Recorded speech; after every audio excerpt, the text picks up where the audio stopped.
All righty, guys. Happy Wednesday to everybody. Got to finalize our game plan for Colorado. Looking forward to getting on the plane tomorrow and going to Denver. We'll spend the night in Denver and then drive over to Boulder the next day. And looking forward for another Pac-12 contest. The kids have had a great week of prep, and we look forward to competing for our first road win. It'll be a heck of a challenge there in Boulder. They always bring a great crowd. And I know Coach Mel Tucker will have them fired up and ready. So with that, I'll take any questions you have. Have any of the injured guys made any progress towards returning on Friday? Yeah, I think OG's in a great spot. He's practiced all week and really looks good. ITS still looks great. Greg looks really good. I would think those guys are going. Chris Steele tweaked a little bit of a knee yesterday in practice, and we'll see how that goes. We'll make a determination. Nothing huge, but just tweaked it. So we'll see. We'll see where that's at. Anybody else? Christian Rector. Christian's probably 50-50 at best. He is going to travel, but he's probably looking more towards next week than this week. He's really progressing, but it'll be game time and 50-50 at best. How much was Chris Steele able to do today after tweaking his knee? He didn't practice today. He tweaked it in a one-on-one competition drill yesterday, and just a little bit of a sprain. Was uncomfortable with it today. We'll see how it is tomorrow and then make a determination. What has kept you from being able to win on the road, do you think? And what has to happen? Yeah, I really think, and we've been on the road 3 times, and to me, as I said in the first 2 losses, I thought it was the turnovers. Anytime you have 6 interceptions in 2 road games, you're not going to win those games. You're fortunate enough just to get one of them to overtime, and then there's a 2-score difference at Washington with it. We come back and we make huge strides, I thought, at Notre Dame. Protecting the ball, playing clean football, 2 penalties, 0 picks, and now all of a sudden you're in a 30-27 game with one of the top 10 teams in the country, and 1 score away from pulling out a huge victory. So I thought we made strides last game. We need to play. Anytime you go on the road, it's about playing clean. The conditions are hard enough. Getting comfortable in an uncomfortable situation, you don't want to have any self-inflicted wounds. I thought we made a step ahead last game. We need to do the same this game.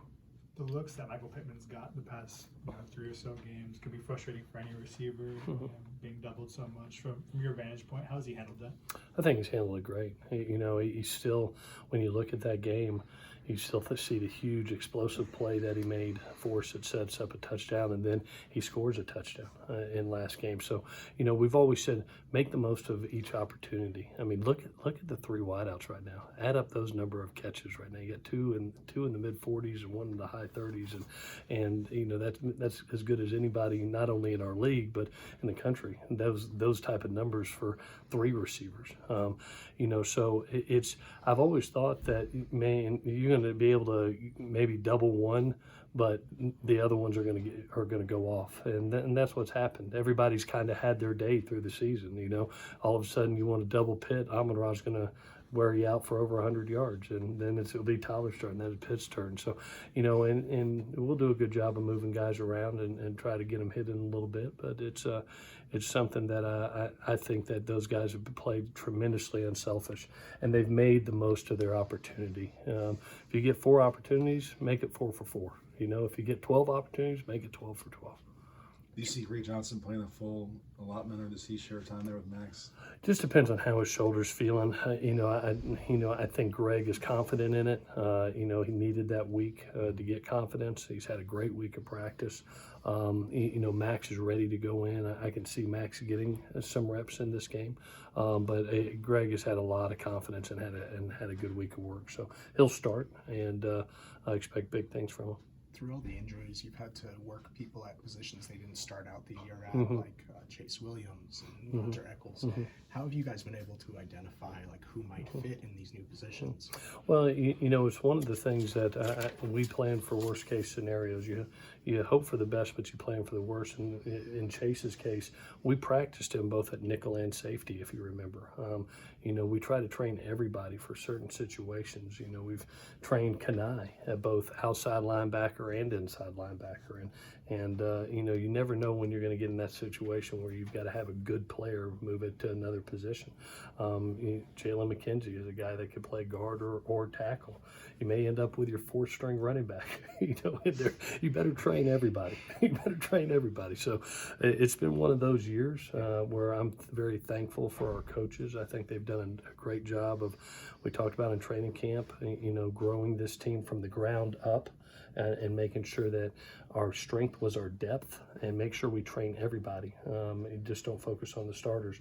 Focus on first team, second team, third team, fourth team, and it's going to help us make a championship run. And here we are, with some injuries, and some guys are still producing that went from a limited role to a pretty big role now.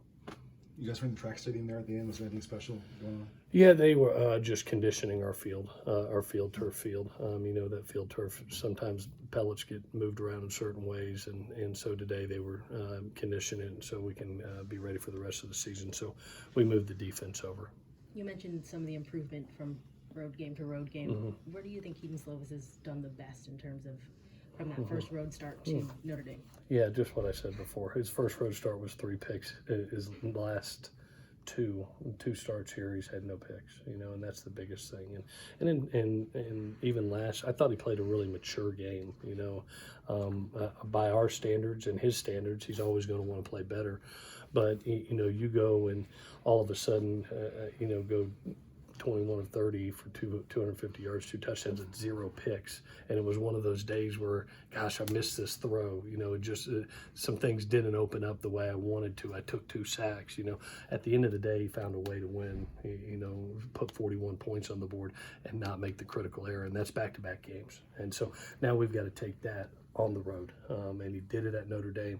I expect him to do it again this week. For a young quarterback, how important is that road environment just to kind of toughen him up and kind of give him the opportunity to show his mettle? Yeah, what I really loved about just I've always believed you could tell what a quarterback when you look at his eyes. And when I watched him in South Bend, Indiana, it's your first time to walk into that environment, and he's leading us up and down the field in the second half, just like it's nothing. I was like, whoa, this is what you want to see from your quarterback. There was no fear, no hesitation. He was making decisive decisions, correct decisions, and that's what you want to see. How different is it getting a game plan ready on offense with your 4th and 5th running backs, and you don't have maybe the size and the experience? How different is it to put that together? Yeah, not to give away game plan, but I'm really interested. I really like the game plan that Graham's put together. I think it's going to be a lot of fun. I think the kids have gotten into it also. We've got some wrinkles that we'll see how it goes, but we're also very trusting in what we saw from Keenan getting out there. We put him out there in a critical situation last week, and he goes out and scores 2 touchdowns. To have Double D back in the fold where he's played that position, it's not like it's somebody that hasn't played that. He played in high school. He played here for 2 years, and it has looked good all week at it. It's fired up us up as an offensive staff, and Quincy's kind of that old soul that'll go in there and is great in pass protection, great out of the backfield, and be a great in between the tackles runner. So we've got a complement of backs.